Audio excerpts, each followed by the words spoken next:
Don't be married to your rate.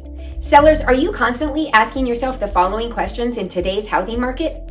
What if I sell now with these higher mortgage rates? Or what if I sell now but then can't find a replacement house?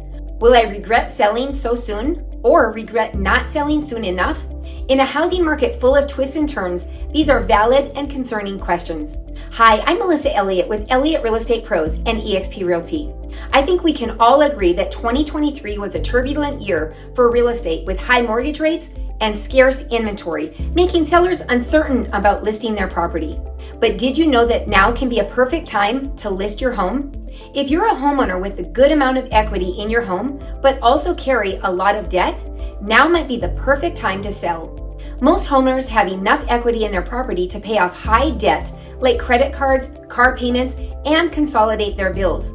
So when you go to make your purchase on your replacement property, you may find yourself in a much better position than you were with that 3% mortgage rate and high debts. Plus, you can take advantage of the current market with your sale and your purchase because there is less competition, meaning that you can still get a fair price for your home and probably an even better price for your replacement property. Don't let being married to your rate prevent you from getting that ultimate dream home. Reach out to us if you are thinking about selling, and we can put together a comprehensive marketing plan for you to get the best possible return on your investment. Melissa Elliott with Elliott Real Estate Pros. Exceptional service, outstanding results.